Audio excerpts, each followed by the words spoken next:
আসসালামু আলাইকুম everyone, welcome back to my channel. আজকে আমি আপনাদের দেখাবো একটা ইজি প্রসেস কিমা রান্না করার জন্য। আমি এখানে নিয়েছি মাটন কিমা।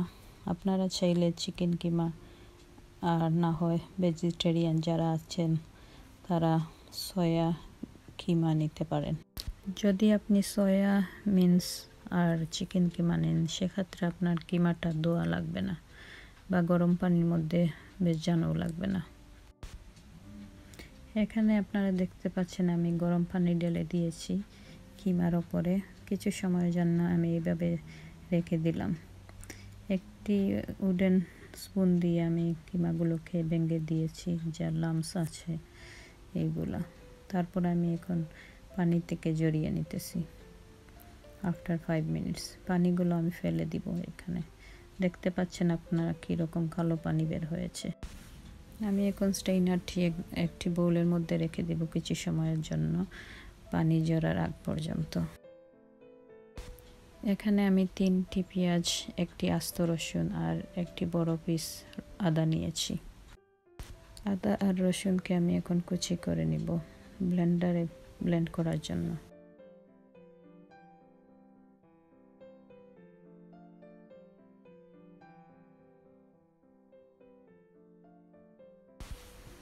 আমি 2টি পেঁয়াজকেও চপ করে নিতেছি। আমি এইগুলো 2টি পেঁয়াজকেও পেস্ট করে নিব।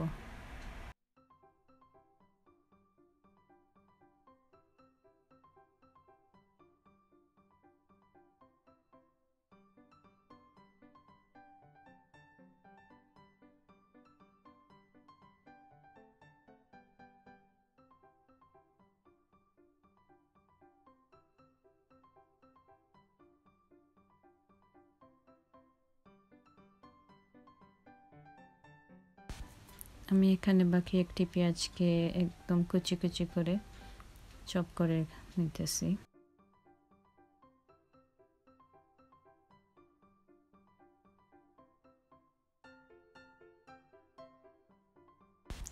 এখানে আমার সবগুলো উপকরণ মোটামুটি রেডি। আমি এখন পাউডার মশলা নিয়ে নিব। পাউডার মশলার মধ্যে আমি 1 টিস্পুন হলদি powder, 1 teaspoon chili powder, 3 teaspoon curry powder আর 2 টিস্পুন কোরিয়ান্ডার আর কিউমিন পাউডার নিয়েছি।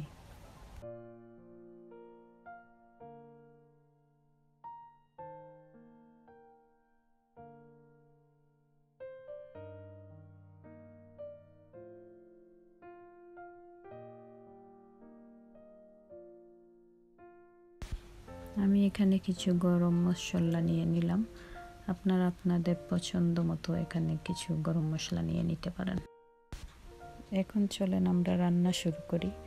আমি একটি হাঁডি নিয়েছি। এখানে হাঁডির মধ্যে আমি কিছু অল্প পরিমাণে তেল দিয়ে দিলাম। তেল গরম হওয়ার পর কিছু মেথি সিডস, ব্ল্যাক সিডস আর কিছু পাঁচফোড়ন দিয়ে দিলাম। এগুলোকে একটু নেড়ে ছেড়ে কিছু সময়ের জন্য রান্না করে নেব।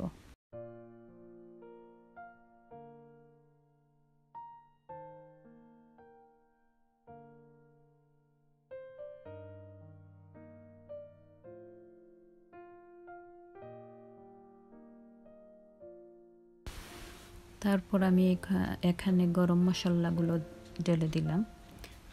গরম মশলাগুলো একটু নাড়াচাড়া করে আমি এখানে পেঁয়াজ কুচি দিয়ে দিলাম। পেঁয়াজ কুচিগুলোকে ভেজে নিব গোল্ডেন ব্রাউন হওয়া পর্যন্ত।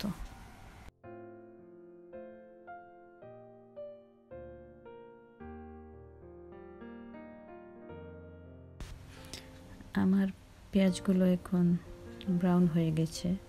আমি এখানে পেঁয়াজের পেস্ট আর আদা রসুনের পেস্ট দিয়ে দিব।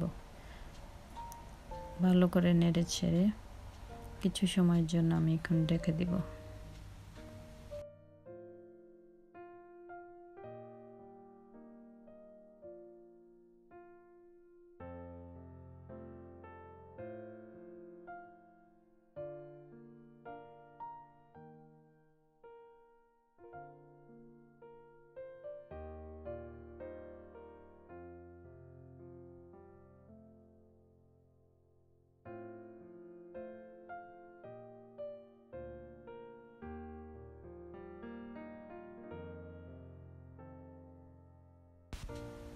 এখন আমি পেঁয়াজের মধ্যে সকল গুঁড়ো মশলা দিয়ে দিব।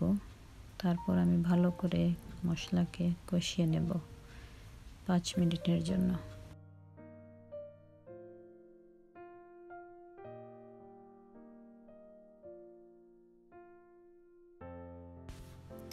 এখানে যখন মশলা ভালো করে কষানো হয়ে যাবে তখন আমি এই কিমাগুলো দিয়ে দিব।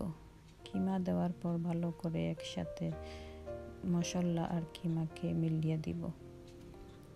আরও 5 মিনিটের জন্য আমি ভালো করে মশলার সাথে কিমা কষিয়ে নিব। আমার কিমা যে কন্টেনারে ছিল ওই কন্টেনারটা আমি একটু অল্প পানি দিয়ে ধুয়ে দিয়ে দিলাম কিমার মধ্যে। কিছুক্ষণ কষানোর পর আমি এখন মিডিয়াম আছে কিমাকে রেখে দেব। একটি লিড দিয়ে আমি হাঁড়িটা কিছু সময়ের জন্য ঢেকে রাখব।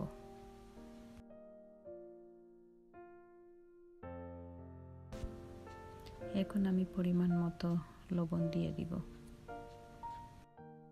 আমি এখানে লবণ দেওয়ার পর আবার কিছু সময়ের জন্য রান্না করব, একদম কিমার উপরে যখন তেল উঠে আসবে ততক্ষণ পর্যন্ত।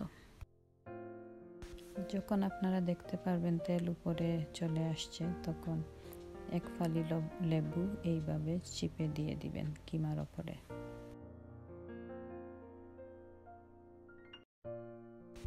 তারপর আমি এখানে 2 টেবিল স্পুন ইয়োগর্ট আর কিছু আস্ত চিলি আর হাফ টিস্পুন হোমমেড গরম মশলা আর কিউমিন পাউডার এখানে দিয়ে দিলাম।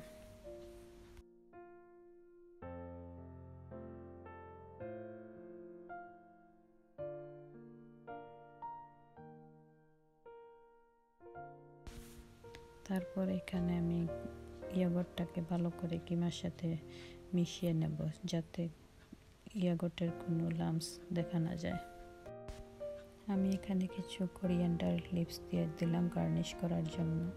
এটি অপশনাল, আপনারা চাইলে দিতে পারেন আর না হয় স্কিপ করতে পারেন। আমার রান্নাটি পুরোপুরি শেষ, আপনারা দেখতে পাচ্ছেন এটা ফাইনাল লুক।